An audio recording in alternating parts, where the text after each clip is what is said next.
तीनोटी गुण तीन थर फलाफल। सुस्थ फसल पाई प्रभावशाली नाइट्रोजेन फसल को नाइट्रोजेन आवश्यक। किंतु आपण कौन जानती जे नाइट्रोजेन तीनोटी रूपरे मध्य विद्यमान एवं प्रत्येक गोष्ठीर व्यवहार अनुसारे भिन्न भिन्न समय रे आवश्यक। अनेक समय रे आमे नाइट्रोजेन देउछु किंतु गछ को केबे केते एवं केउ आकार रे एहा आवश्यक ताहा जानि पारुनाहु। एही कारणरू गछर वृद्धि बंद होई जाय किंबा केतेबेले अत्यधिक विकास घटे।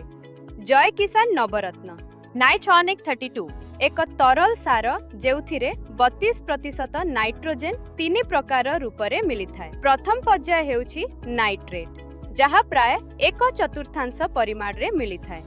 द्वितीय अवस्था हेउछि आमोनिएशन जहा प्राय समान परिमाण रो 1/4 रे मिलिथाय एवं बाकी अधा परिमाण नाइट्रोजेन यूरिया किंबा आमाइड तृतीय अवस्था भावरे मिलिथाय।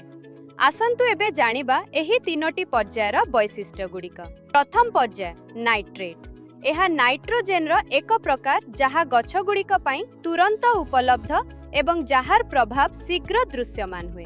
द्वितीय आमोनिया एहा नाइट्रोजेन रो द्वितीय पर्याय जहा फसल को एहा एक मध्यम गति रे उपलब्ध रहिछि। तृतीयतः यूरिया हेउछि नाइट्रोजेनर तृतीय रूप जहा दीर्घ समय पई नाइट्रोजेनर उपलब्धता बजाय रखे।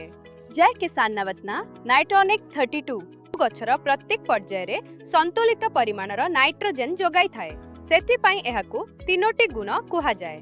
फलर तीन गुण जहार अधिक उत्पादन नाही से प्रचुर उत्पादन पाइबा उचित। आपण खरीफ रबी किंबा जाज चाष करंतु। जय किसान नवरत्न नाइट्रोनिक 32 समस्त फसल पाई उपयोगी। आवश्यकता अनुसारे स्प्रे किंबा ट्रिप जलसेचन व्यवहार करंतु। मु आपणकर कृषि परामर्शदाता आपणको अनुरोध करूछि जे आपण निश्चित भाबरे जय किसान नवरत्न नाइट्रोनिक 32 थर फसल प्रयोग भाबरे व्यवहार करंतु एवं देखंतु जेतेबेले सटीक समय रे सटीक नाइट्रोजेन प्रयोग करा जाय सेतेबेले आपणक फसल र चित्र किपरि परिवर्तन हुए। कृषक माननकु विकास करिबा पई जय किसान नवरत्न नाइट्रोनिक 32 प्रभावशाली थिला।